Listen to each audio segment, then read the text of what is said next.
Right, ఇక డిస్కషన్లో join అవుతున్నారు బీఆర్ఎస్ నేత పల్లె రవికుమార్ గౌడ్ గారు. Good evening sir. నమస్తే అండి సార్, ఆనాడు ఉద్యమం టైంలో మనం చూసుకున్నట్లయితే ఆత్మ బలిదానాలు జరిగాయి సోనియా గాంధీ సర్కార్లో. ఇవాళ చూసుకున్నట్లయితే మళ్ళీ ఆత్మ బలిదానాల పరంపర కొనసాగుతుంది. ఇందుకేనా మనం అసలు తెలంగాణ తెచ్చుకుంది?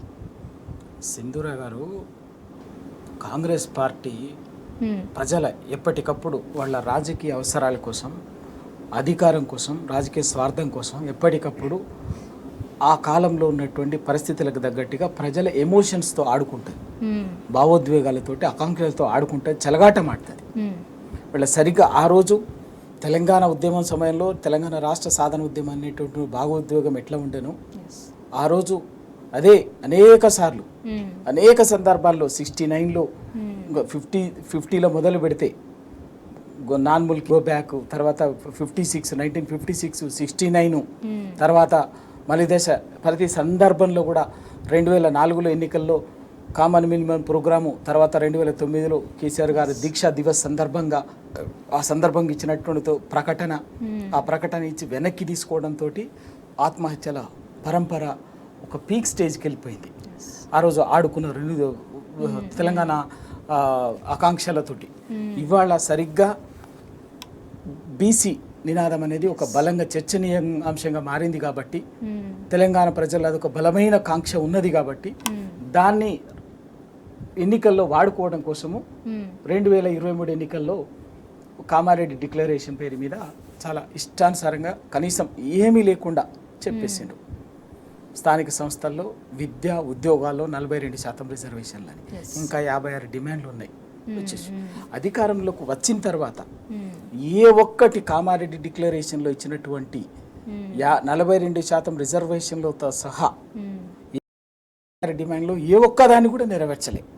ఏ ఒక్కదాన్ని కూడా నెరవేర్చకపోగా దేశమంతా తెలంగాణలో అద్భుతం చేసినాం, బీసీలకు సామాజిక న్యాయం పాటించడం అది అని చెప్పేసి ఒక పిచ్చి వాగుడు వాగటం స్టార్ట్ చేశారు, మాట్లాడుతున్నారు. దీంతో ఏమైందంటే కాస్త మాలాంటి వాళ్ళమంటేనేమో కొంత సామాజికంగా రాజకీయంగా అన్నిటినీ తట్టుకునే శక్తి ఉన్నటువంటిది కాబట్టి కొంత సందర్భాన్ని బట్టి కొంచెం బాధ అనిపించినా కూడా ఆ తర్వాత దాన్ని ఎట్లా ఎదుర్కొనాలనేటువంటి ఆ సవాల్ని, ఆ ఛాలెంజ్ని ఎట్లా ఫేస్ చేయాలనేటువంటి దాంతో కొంత మేము బలంగా ముందుకు పోతాం. కానీ ఇటువంటి యువకులు, ఇటువంటి వాళ్ళు ఏం చేస్తారంటే కలత చెందుతారు. దానికి తోడేమైంది, 42% సంగతి ఏమో కానీ 42% ఇచ్చుడేమో సంగతి ఏమో కానీ ఏదో సామెత ఉంది తెలంగాణలో, కొండకు ఏదో కాడితే ఏదో ఎంటిక, కొండ రాలేదు ఎంటిక రాలేదు, ఏమీ రాలేదు, అన్యాయం అయిపోయింది.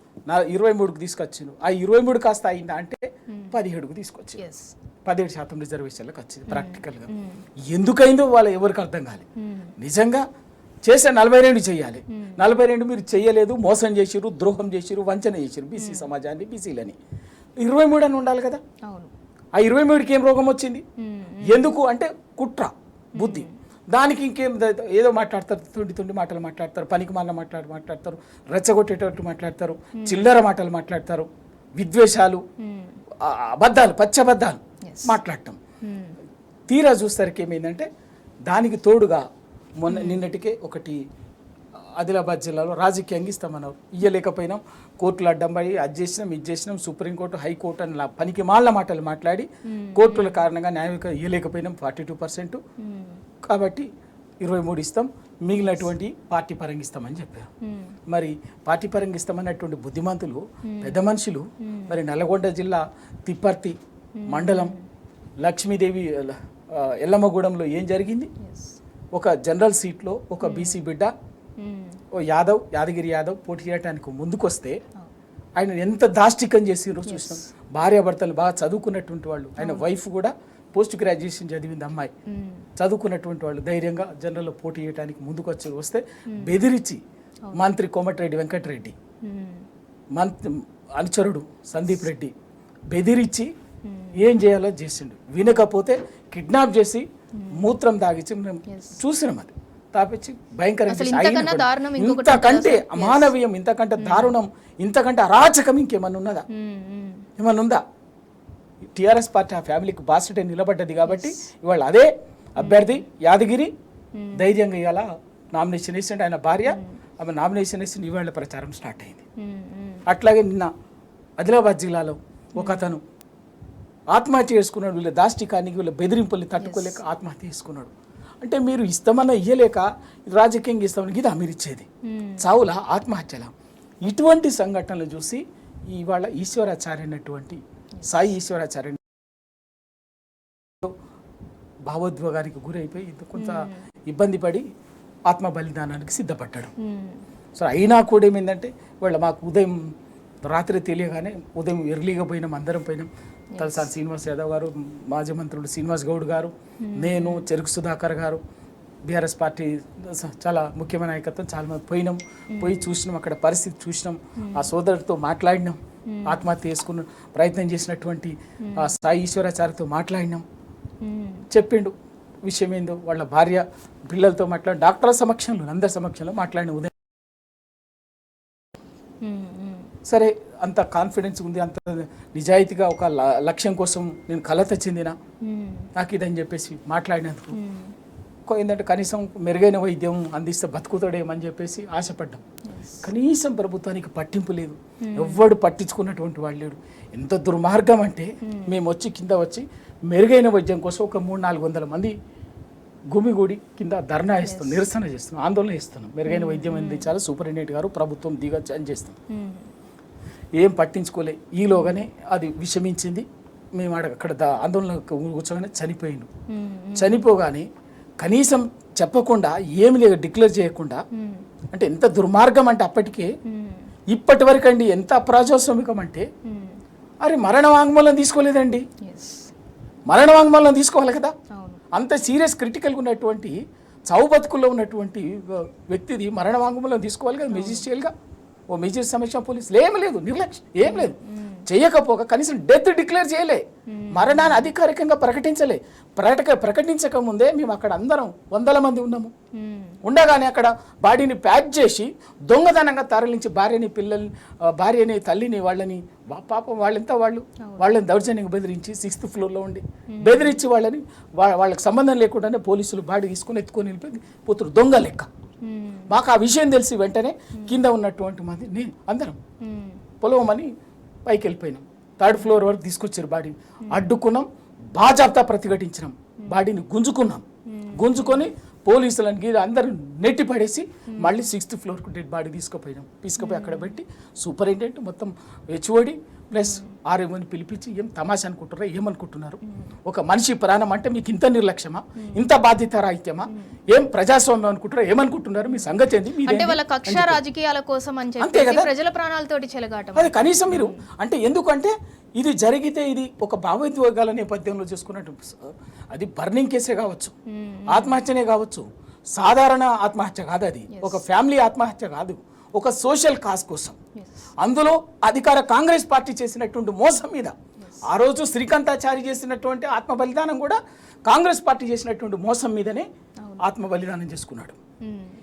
సరిగ్గా ఇవాళ సోదరుడు ఈశ్వరాచారి కూడా కాంగ్రెస్ పార్టీ చేసినటువంటి కామారెడ్డి డిక్లరేషన్ పేరు మీద బీసీలకు ఇస్తామన్న 40 వంచన చేసింది, ద్రోహం చేసింది, మోసం చేసింది.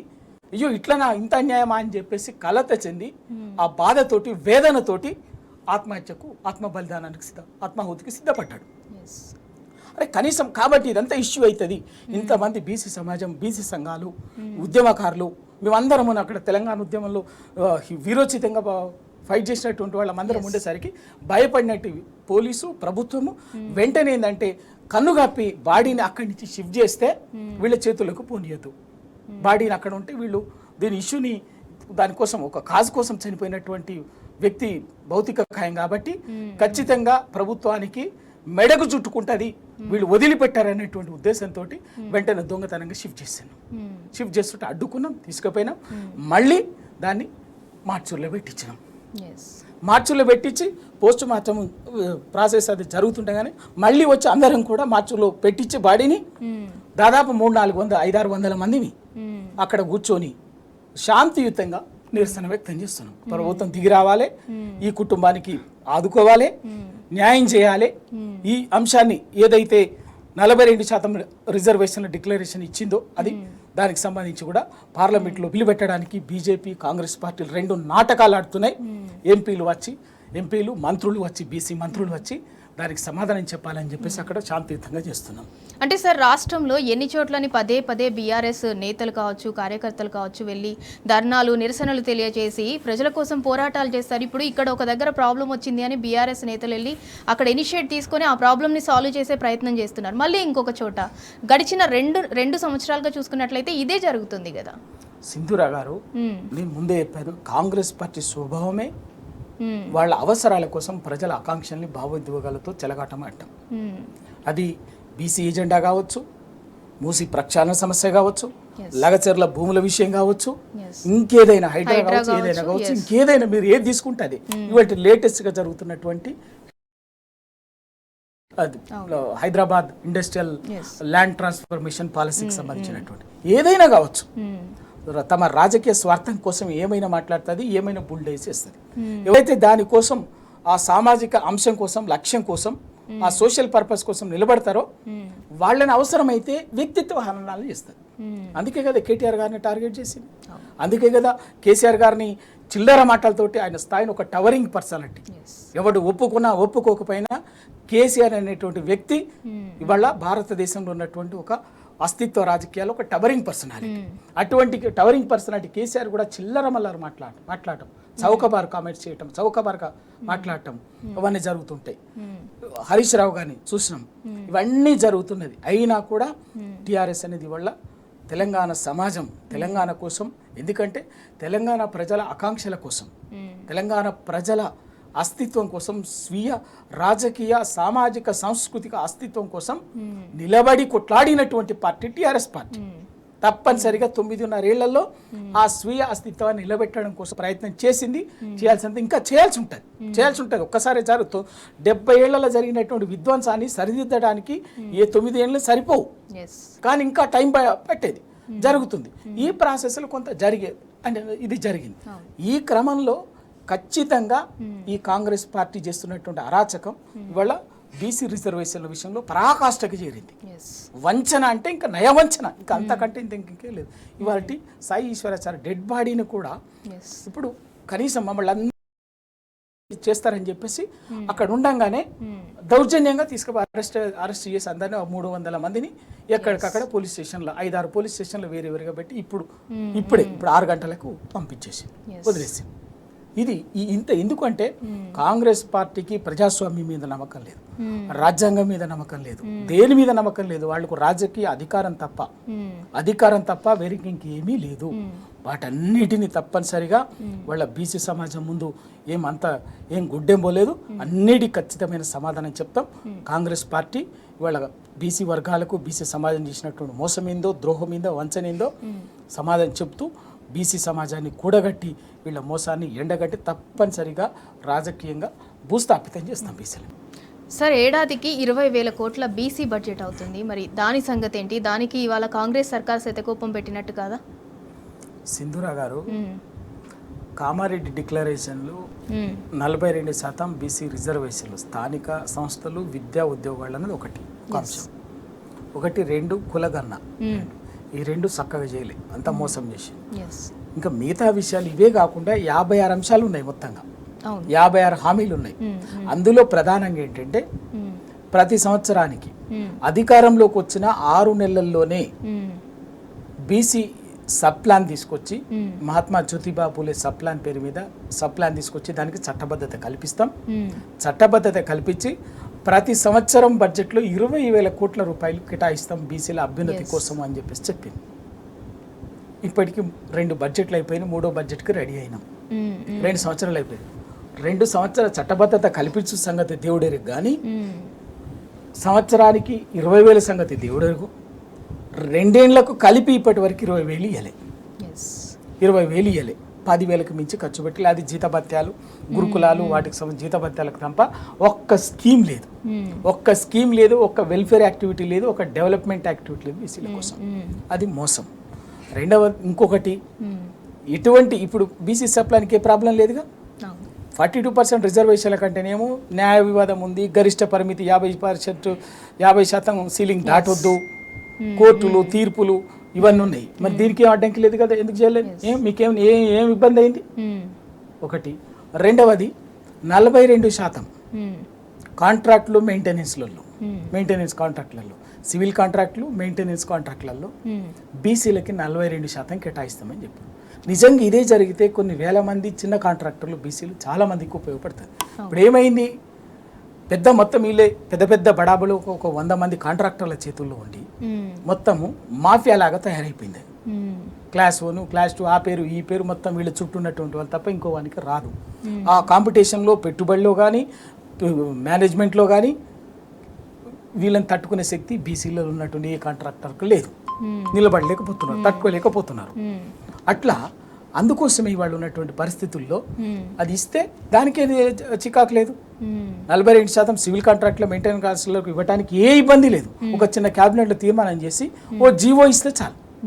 ఇంకా దానికి భద్రం చేయాలంటే అసెంబ్లీలో పెట్టి ఒక చట్టం చేస్తే చాలు. ఎవరు వ్యతిరేకంగా లేరు, మీరు ఇచ్చిన హామీనే కదా, ఎవరు వ్యతిరేకంగా లేదు, చేస్తారు. మరి అదెందుకు చేస్తలేరు? అట్లాగే ముదిరాజులని బీసీఏలో నుంచి బీసీడీలో నుంచి బీసీఏలో చేరుస్తామన్నారు. దానికి దిక్కు దివానా లేదు. గౌడ్లకు వైన్ షాప్లలో కేసీఆర్ దేశంలో ఎవ్వరు చేయనటువంటిది కేసీఆర్ సాహసోపేతంగా 29 రాష్ట్రాల్లో ఒక తెలంగాణలోనే గౌడ్లకి వైన్ షాపుల్లో కేటాయింపు, మద్యం షాపుల కేటాయింపులలో 15% రిజర్వేషన్, ఎస్సీలకి ఎస్టీలకు ఒకటి రిజర్వేషన్ ఇచ్చింది. గౌడ్లది 15% నుంచి 25% చేస్తామని చెప్పేసి ఎన్నికల మేనిఫెస్టోలో పెట్టారు. కామారెడ్డి డిక్లరేషన్లో దిక్కు దివాన్ లేదు, అయిపోయింది. ఆల్రెడీ టెండర్లు ఇవాళ నుంచి పోయిన 3 రోజుల క్రితం ఆల్రెడీ ఇది 3 సంవత్సరాలు ఉంటుంది. ఈలోగా వీళ్ళ గవర్నమెంటే అయిపోతుంది, ఖతం అయిపోతుంది.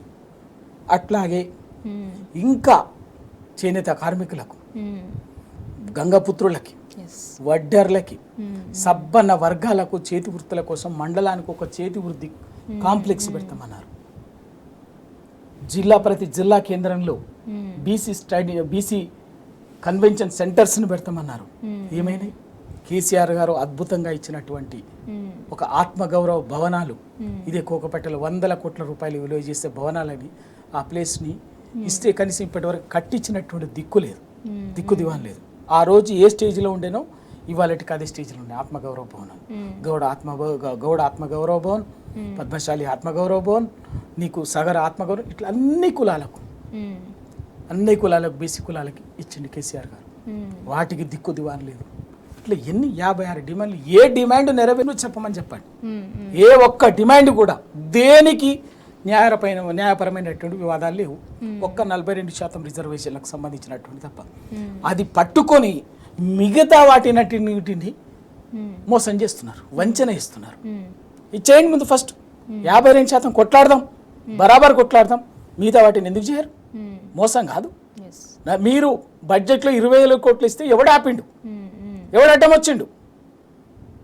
మీరు సివిల్ కాంట్రాక్టులలో బీసీలకు 42% రిజర్వ్ కేటాయిస్తే ఎవరు అడ్డం వచ్చిండ్రు, ఎవరు ఆపొచ్చిండ్రు? ఒక జీవో ఇస్తే సరిపోతుంది, ఎందుకు చేస్తలేరు? ఇవన్నిటిని జనగామ జిల్లాకు సర్వాయి పాపన్న జిల్లా పేరు పెడతామని చెప్పింది, పెట్టలే. సర్వాయి పాపన్న విగ్రహాన్ని ట్యాంకు బండి మీద పెట్టడానికి 2000 గజాల స్థలాన్ని మేమే పెట్టినాం, 3 కోట్ల రూపాయలు కేటాయించినాం. ఏది ఇప్పటి వరకేం లేదే.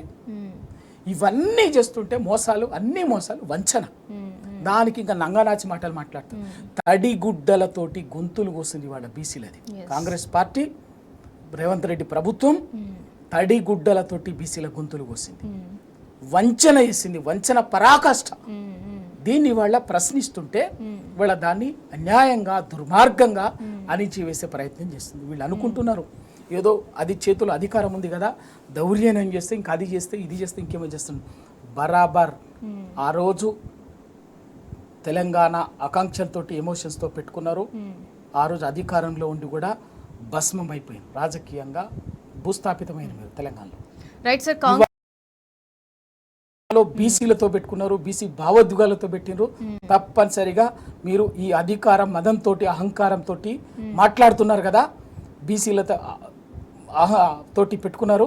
తప్పనిసరిగా బీసీల ఉసురు ముట్టి మీరు రాజకీయంగా సమాధి అవుతారు తెలంగాణలో. కాంగ్రెస్ సర్కార్ తెలంగాణ ప్రజలకు చేస్తున్న మోసాలకు సంబంధించి సార్ అసలు కాంగ్రెస్ సర్కార్ డెడికేటెడ్ కమిషన్ రిపోర్ట్ను ఎందుకు తొక్కిపెట్టినట్టు? ఇప్పుడు ఎలాగో సైమల్టేనియస్గా పార్లమెంటు సెషన్స్ నడుస్తున్నాయి కాబట్టి బీఆర్ఎస్ తరపు నుంచి నెక్స్ట్ తదుపరి కార్యాచరణ ఏ విధంగా ఉండబోతుంది? బీఆర్ఎస్ తరపు నుంచి డిమాండ్ ఏంటి అసలు? ఇప్పుడు డెడికేటెడ్ కమిషన్ అన్నది అసలు వాస్తవంగా డెడికేటెడ్ కమిషన్ అనేది తప్పు లోపభూయిష్టంగా వేసింది. అసలు నివేదిక వేయాలి. డెడికేటెడ్ కమిషనే కులగన్నకు సంబంధించినటువంటి సోషియో ఎకనామిక్ సర్వే చేయాలి. వేసిండ్రు, దానికి పని అప్పలేపలే.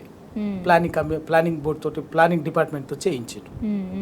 రాత్రే రిపోర్టు ఏదో ఇచ్చినట్టు, రికమెండ్ చేసినట్టు ఆ కాపీ వీళ్ళు రాసిచ్చి డెడికేటెడ్ కమిషన్ భూసాని వెంకటేశ్వరరావు గారి సంతకం పెట్టించి దాంట్లో పెట్టి దాని రికమెండేషన్ ఆధారంగా ఇచ్చినట్టుగా రాసింది. ఓకే, డెడికేటెడ్ కమిషన్ జనాభా తేల్చింది ఎంత తెలంగాణలో? వేరే 46% అంటే మళ్ళీ తర్వాత మొన్న కోర్టులో మాట్లాడినప్పుడే 47% అని చెప్పి ఎంత మోసం అండి. అసెంబ్లీలో ప్రకటించినప్పుడు 46% అన్నారు. తర్వాత ఇంకేదైపోయింది, ఫైనల్ ఫిగర్ 47% అని చెప్పేసి చెప్పారు. మరి సమాజానికి చెప్పాలనా లేదా? అసెంబ్లీకి చెప్పాలనా లేదా? ప్రజల పబ్లిక్ డొమైన్లో పెట్టాలనా లేదా? ఇంత కీలకమైంది ఎవ్వడికి లేదు. అసెంబ్లీది కాన్ఫరెన్స్ తీసుకోరు, మీకు ఎమ్మెల్యేని కాన్ఫరెన్స్లోకి తీసుకోరు, క్యాబినెట్లో చర్చ జరగదు, ఏం జరగదు. కోర్టుకు మాత్రం అప్పటికప్పుడే ఒక కాపీ రాసుకొచ్చి ఇచ్చేస్తారు. ఇది డెడికేటెడ్ కమిషన్ నమ్మాలి. డెడికేటెడ్ కమిషన్ అంటే తమిళనాడులో ఇవాళ కాదు 90s అంబాశంకర్ కమిషన్ పేరు మీద సోషియో ఎకనామిక్ దీనికి సంబంధించినటువంటి బీసీ రిజర్వేషన్లకు సంబంధించినటువంటి ఇష్యూ వచ్చినప్పుడే పెట్టింది అంబాశంకర్ కమిషన్. 25-30 మందితోటి అనేక రంగాల నిపుణులతోటి కమిషన్ వేసింది. ఇక్కడ మీరేంది సింగిల్ మ్యాన్, 1 మ్యాన్ కమిషన్ వేసి డెడికేషన్ కమిషన్ అనుకోమంటారు. ఎవరికి చెవులో పూలు పెట్టాలనుకుంటున్నారు? అయిపోయింది, ఆ కథ అయిపోయింది. ఇవాళ పరిష్కారం ఏంది? అంతిమంగా పరిష్కారం ఏంది? డ్రామాలు కాకపోతే ఇది సరే. ఇప్పుడు పోయింది అంతిమంగా పరిష్కారం ఏంది? పార్లమెంట్లో రాజ్యాంగ సవరణ చేసి 9వ షెడ్యూల్లో చేరిస్తే తప్ప, 9th షెడ్యూల్లో చేరిస్తే తప్ప ఈ రిజర్వేషన్లు స్థానిక సంస్థల రిజర్వేషన్లే కావచ్చు, విద్యా ఉద్యోగాల్లో రిజర్వేషన్లే కావచ్చు, బీసీలకు 42% నిలబడాలంటే, వాటికి రాజ్యాంగబద్ధత చట్టబద్ధత సంక్రమించాలంటే 90th షెడ్యూల్లో చేర్చాలి, రాజ్యాంగ సవరణ అది చెయ్యటానికి ఇవాళ ఏంది పార్లమెంట్కి అథారిటీ ఉంది. పార్లమెంట్ మీకు కాంగ్రెస్ పార్టీ ఎందుకు చేయదు? ప్రధాన ప్రతిపక్షం కదా మీ పార్టీ. రాహుల్ గాంధీ గారు మాట్లాడతారు కదా, కాంగ్రెస్ పార్టీకి 99 మంది ఎంపీలు ఉన్నారు కదా, ఆ కాంగ్రెస్ పార్టీ నాయకత్వం వహిస్తున్నటువంటి ఇండియా కూటమికి 240 ఎంపీలు ఉన్నారు కదా, మాట్లాడాలి కదా. మీరు రాజకీయం కోసం రచ్చని గల్లీలలో, రోడ్ల మీద, మీటింగ్లలో ప్రజల్ని రెచ్చగొట్టడానికి మాట్లాడతారు రాహుల్ గాంధీ గారు. ఇవాళ అక్కడ ఎందుకు మాట్లాడరు? మీరు ఇచ్చిన హామీని నమ్మే ఇవాళ అధికారంలోకి వచ్చింది. మీరు మోసం చేశారనే ఒక ఈశ్వరాచార్, రాహుల్ గాంధీ గారు మోసం చేశారనే మా బీసీ బిడ్డ ఈశ్వరాచార్ ఆత్మహత్య చేసుకుని. ఇప్పటికైనా రాహుల్ గాంధీ గారికి కనువిప్పు కలగదా? ఇప్పుడే మేము మనసు లేదా? మీరు మాట్లాడే మాటలకు, మీరు మాట్లాడే సామాజిక న్యాయానికి ఏమైనా అర్థం ఉందా? వాళ్ళు ఇప్పటికైనా మీరు మాట్లాడండి. మీ పార్లమెంట్లో 99 మంది ఎంపీలు ఉన్నారు, మీ కూటమికి 240 ఎంపీలు ఎత్తండి. మా బీఆర్ఎస్ పార్టీకి ఉన్నటువంటి 4 పార్లమెంట్లో, రాజ్యసభలో 4 ఎంపీలు ఉన్నారు. బరాబర్గా మద్దతు ఇస్తాం. పెట్టండి. మీరు ప్రైవేట్ మెంబర్ మిల్లు పెట్టండి. పెడితే బీజేపీ మోసం మీద కూడా బయటపడతాయి కదా, బీజేపీ దొంగతనం కూడా బయటపడతాయి కదా. బీజేపీ మేము బీసీలకు వ్యతిరేకంగా కాదంటుంది కదా అధికార పక్షం, ప్రధానమంత్రి. మరి పెట్టండి. ఇవాళ నిజంగా నిజాయితీ ఉంటే బీజేపీ కాంగ్రెస్ అధికార పక్షం, మేము బీసీలకు వ్యతిరేకం కాదంటే, ఇక్కడ అధికార పక్షం బీసీలకు వ్యతిరేకం కాదంటే, అది కేంద్రంలో ప్రతిపక్షమైనట్టు కాంగ్రెస్ మేము వ్యతిరేకం కాదంటే, ఇక్కడ ప్రతిపక్షంగా ఉండి ఢిల్లీలో అధికారంలో ఉన్నటువంటి బీజేపీ మేము వ్యతిరేకంగా, అది బీసీలకు కాదంట, మేము బీసీల కోసమే అంటారు. మరి ఇద్దరు రాహుల్ గాంధీ, నరేంద్ర మోడీ గారు ఒక 5 నిమిషాలు కూర్చొని దీని మీద సావధానంగా మనసిప్పి ఆలోచిస్తే బీసీ బిడ్డల వేదనని, ఆవేదనని, 75 ఏళ్లుగా ఈ దేశంలో బీసీలకు జరుగుతున్నటువంటి రాజకీయ, సామాజిక, ఆర్థిక వివక్ష, అణచివేత, అన్యాయాన్ని మనసు పెట్టి ఆలోచిస్తే 5 నిమిషాల పరిష్కారం దొరుకుతుంది. ఇద్దరు కూర్చొని, రాహుల్ గాంధీ గారు, నరేంద్ర మోడీ గారు. అది చెయ్యకుండా మీరు ఏం మాట్లాడినా పార్లమెంట్లో రాజ్యాంగ సవరణ చేసి 9th షెడ్యూల్లో చేర్చడానికి ఆ ప్రయత్నం చేయకుండా ఏం మాట్లాడినా బీజేపీ మాట్లాడేది మోసమే, కాంగ్రెస్ మాట్లాడేది మోసమే. 2 పార్టీలు కలిసి బీసీ సమాజాన్ని నయ వంచన చేస్తున్నది. ఈ వంచనని ఇవాళ రేపు తప్పనిసరిగా తెలంగాణ బీఆర్ఎస్ పార్టీ తెలంగాణ సమాజంలో బీసీ సమాజాన్ని బీసీ సంఘాలందరితోటి విస్తృతంగా జనబాహుల్యం తీసుకుపోయి ఈ రెండు పార్టీలు చేస్తున్నటువంటి మోసాన్ని ప్రజలకు విడమర్చి చెప్తాం, ఎండగడతాం, వదిలి ఈశ్వరాచారి మరణం వృధా కాకుండా అది తప్పనిసరిగా దాన్ని ఆ సంకల్ప ఆ లక్ష్యం ఏదైతుందో దాన్ని ఒడ్డు తీస్తాం. ఈ సందర్భం నా ఒక్క రిక్వెస్ట్ ఏంటంటే ఎవరికి కూడా ఎందుకంటే తెలంగాణ ఉద్యమంలో చావును చూసినాం, ఆత్మ బలిదానాలు చూసినాం. మాలాంటి వాళ్ళకు చాలా బాధగా ఉన్నది. ఆ బాధ నుంచి ఇప్పుడిప్పుడే బయటపడినటువంటి వాళ్ళు మళ్ళీ బీసీ ఉద్యమంలో ఆత్మ బలిదానాలు ఎవరు చేసుకోవద్దు, పరిష్కారం కాదు దీనికి పోరాటానికి. అది పోరాటానికి కాదు, త్యాగమే కావచ్చు కానీ ఒక బలమైన త్యాగం కాదు. ఒకటి ఎందుకంటే ఇది బరాబర్గా బరిగీసి కొట్లాడదాం, పోరాటం చేద్దాం, లక్ష్యాన్ని సాధించుకుందాం. దయచేసి ఎవ్వరు కూడా ఇటువంటి బలిదానాల వైపు కానీ ఆత్మహత్యలు అన్నటువంటి ఒక ఆలోచన కానీ అటువంటిది కానీ ఎవ్వరు కూడా చేయొద్దని నేను మనస్ఫూర్తిగా ఈ తెలంగాణ బీసీ సమాజంలో ఉన్నటువంటి అందరికి విజ్ఞప్తి చేస్తూ మేము కొట్లాడతాం, నిలబడతాం. నిలబడి కొట్లాడి ఏ విధంగానైతే తెలంగాణను సాధించినామో అదే విధంగా బీసీల హక్కుల కోసం, బీసీ రిజర్వేషన్లు, బీసీ సాధికారత కోసం మేము జీవితాంతం కొట్లాడతాం. లక్ష్యాన్ని వెనక్కి రాజీ పడకుండా కొట్లాడతాం కానీ ఆత్మహత్యల వైపు పోద్దని చెప్పేసి మరొకసారి నేను మనస్ఫూర్తిగా విజ్ఞప్తిస్తున్నాను, వేడుకుంటున్నాను. ఎస్ సార్, డిస్కషన్లో జాయిన్ అయినందుకు పల్లె రవికుమార్ గౌడ్ గారు థ్యాంక్ యూ సో మచ్. ఇక యావత్ తెలంగాణ అయితే బీసీ రిజర్వేషన్ అంశంలో అయితే కాంగ్రెస్ సర్కార్ మరోసారి దోకా చేసిందని యావత్ తెలంగాణ అయితే నినదిస్తుంది. ఇది వాల్టి బరాబర్ అడుగుదాం. Stay tune.